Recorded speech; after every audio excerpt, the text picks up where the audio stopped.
विद्यार्थी मित्रांनो, आपण प्रकरण क्रमांक 3 अभ्यासणार आहोत, संविधानाची वैशिष्ट्ये। तर मागील 2 पाठात आपण संविधानाची निर्मिती कशी झाली याचा आणि संविधानाच्या उद्देशिकेचा अभ्यास केलेला आहे। तर सार्वभौम, समाजवादी, धर्मनिरपेक्ष, लोकशाही, गणराज्य या संज्ञा समजून घेतल्या। उद्देशिकेत नमूद केलेली उद्दिष्टे आपल्या संविधानाची वैशिष्ट्ये आहेत। या व्यतिरिक्त संविधानाची आणखी कोणती वैशिष्ट्ये आहे हे आपण या पाठामध्ये अभ्यासणार आहोत। तर सर्वप्रथम संघराज्य हे आपलं एक महत्त्वाचं वैशिष्ट्य आहे। संघराज्य व्यवस्था हे आपल्या संविधानाचे एक महत्त्वाचे वैशिष्ट्य आहे। मोठा भूप्रदेश आणि खूप लोकसंख्या असणाऱ्या देशामध्ये राज्य करण्याची संघराज्य ही एक पद्धती असते। मोठा भूप्रदेश असल्यास एकाच ठिकाणाहून राज्यकारभार करणे अवघड असते। दूरदूरच्या प्रदेशाकडे दुर्लक्ष होते, तेथील लोकांचा राज्यकारभारात सहभाग घेण्याची संधी मिळत नाही। म्हणून संघराज्य 2 स्तरावर शासन संस्था असतात। संपूर्ण देशाचे संरक्षण करणे आणि परराष्ट्राशी व्यवहार करणे, शांतता प्रस्थापित करणे इत्यादी कामे मध्यवर्ती शासन पार पाडते। त्याला केंद्र शासन किंवा संघ शासन असे म्हटलं जाते, जे की आपलं दिल्लीला आहे। संघ शासन संपूर्ण देशाचा राज्यकारभार करते। आपण ज्या प्रदेशात राहतो त्या प्रदेशात कारभार पाहण्याच्या शासनाला राज्य शासन असं म्हटलं जाते। राज्य शासन हे एका मर्यादित प्रदेशाचा राज्यकारभार पाहते। उदाहरणार्थ महाराष्ट्र, राजस्थान, प्रत्येक राज्य, आपल्याला जेवढे राज्य आहेत ना त्या सर्व राज्यामध्ये याचे राज्य शासन असतात आणि काही संघराज्य शासन पद्धतीने राबवलेले संघराज्य आहे। काही केंद्रशासित प्रदेश सुद्धा आहे। 2 पातळ्यावर वेगवेगळ्या विषयावर कायदे करून परस्पर सहकार्याने राज्यकारभार करण्याच्या या पद्धतीला संघराज्य असं म्हटलं जाते। तर त्यामध्ये आता अधिकार विभागणी कशा प्रकारे होते? संघ शासन व राज्य शासन यांच्याच संविधानाने अधिकार वाटून दिलेले आहेत। त्यानुसार कोणत्या विषयाकडे अधिक कोणाकडे आहे ते पाहू। आपल्या संविधानाने 3 सूची तयार केलेल्या आहे। अधिकार म्हणजे कायदे करण्याच्या 3 सूची तयार केलेल्या आहे। पहिल्या सूचीला संघ सूची म्हणतात। त्यामध्ये 97 विषय असून या विषयावर संघ शासन कायदा करू शकते। राज्य शासनासाठी राज्य सूची असून त्यावर 66 विषय आहेत। या विषयावर राज्य शासन कायदे करतात। या 2 सूची व्यतिरिक्त तिसरी एक समवर्ती सूची आहे, त्यामध्ये 47 विषय आहेत। दोन्ही शासनांना या सूचीतील विषयावर कायदे करता येतात। या 3 सूचीमधील विषयाव्यतिरिक्त एखादा विषय नव्याने निर्माण झाल्यास त्यावर कायदा करण्याचा अधिकार संघ शासनाला असतो। हा अधिकार शेषाधिकार म्हणून ओळखला जातो। म्हणजे उरलेला जो कोणता एखादा विषय असेल तो शेष असतो, त्याच्यावर कायदे करण्याचा संघ शासनाला अधिकार असतात।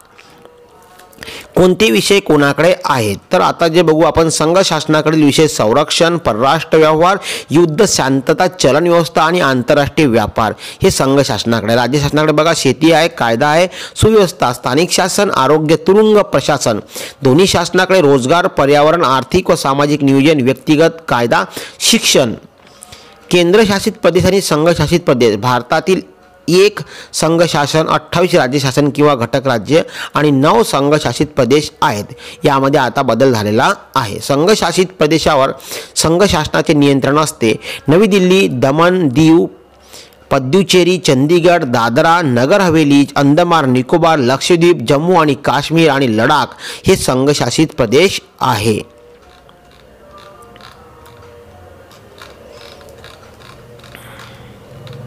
संसदीय शासन पद्धती, भारताच्या संविधानाने संसदीय शासन पद्धतीविषयी तरतूद केलेली आहे। संसदीय शासन पद्धती म्हणजे राज्यकारभाराची अशी एक पद्धत आहे की तिथे संसदेला म्हणजेच कायदेमंडळाला निर्णय घेण्याचा सर्वश्रेष्ठ अधिकार असतात।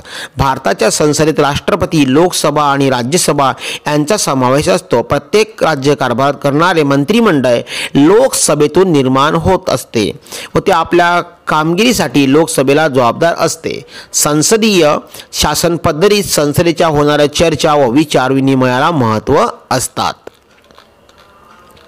स्वतंत्र न्यायव्यवस्था, भारताच्या संविधानाने स्वतंत्र न्यायव्यवस्थेची निर्मिती केलेली आहे। वादग्रस्त प्रश्नांची जेव्हा आपापसात सोडवणूक होऊ शकत नाही तेव्हा न्यायालयाचा सादर केलेले जातात। न्यायालयात दोन्ही बाजूंनी म्हणणे ऐकून घेऊन त्यात न्यायनिवाडा केला जातो। न्यायालयावर कोणताही दबाव येऊ नये म्हणून संविधानाने न्यायमंडळाला अधिकाधिक स्वतंत्र ठेवण्यासाठी अनेक तरतुदी केलेल्या आहेत। उदाहरणार्थ, न्यायाधीशाची नेमणूक शासनातर्फे होत नाही। न्यायाधीशाची नेमणूक शासनातर्फे होत नाही तर ती राष्ट्रपतीकडून होते। न्यायाधीशाला सहजपणे पदावरून दूर करता येत नाही। नंतर आहे आपले एकेरी नागरिकत्व। भारताच्या संविधानाने भारतातील सर्व नागरिकांना एकच नागरिकत्व बहाल केले आहे, ते म्हणजे भारतीय नागरिकत्व होय। संविधानातील बदलांची पद्धती. संविधानामध्ये नमूद केलेल्या तरतुदीमध्ये परिस्थितीनुसार बदल किंवा दुरुस्ती करावी लागते, परंतु संविधानात वारंवार दुरुस्ती केल्यास अस्थिरय निर्माण होऊ शकते. म्हणून कोणताही बदल करताना तो पूर्ण विचाराची व्हावा. या भारतीयांच्या संविधानातील बदलांची संपूर्ण प्रक्रिया स्पष्ट केली आहे. संविधानात कोणताही बदल करायचा झाल्यास तो याच प्रक्रियेने करावा लागतो. संविधानातील बदलांची ही प्रक्रिया अतिशय वैशिष्ट्यपूर्ण आहे. ती फार कठीण नाही आणि अति सोपी नाही. महत्त्वाच्या दुरुस्तीसाठी विचारविनिमयात पुरेसा वाव देण्यात आलेला आहे. सर्वसाधारण दुरुस्ती सहजपणे होईल इतकी लवचिकताही या प्रक्रियेमध्ये आहे. यानंतर आपण बघणार आहोत निवडणूक आयोग. निवडणूक आयोगाविषयी वर्तमानपत्रातील मजकूर तुम्ही नेहमी वाचत असाल. भारताने लोकशाही शासनव्यवस्था स्वीकारलेली असल्याने जनतेला ठराविक मुदतीनंतर आपले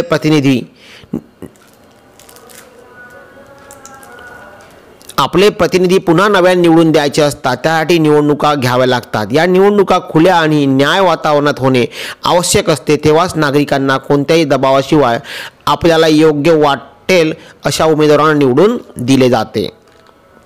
देता येतो. शासनाने निवडणुका घेतल्यास असे खुले आणि न्याय वातावरण मिळेल याची खात्री नसते. म्हणून आपल्या संविधानाने निवडणुका घेण्याची जबाबदारी एका स्वतंत्र यंत्रणेवर सोपवली आहे. ती यंत्रणा म्हणजे निवडणूक आयोग होय.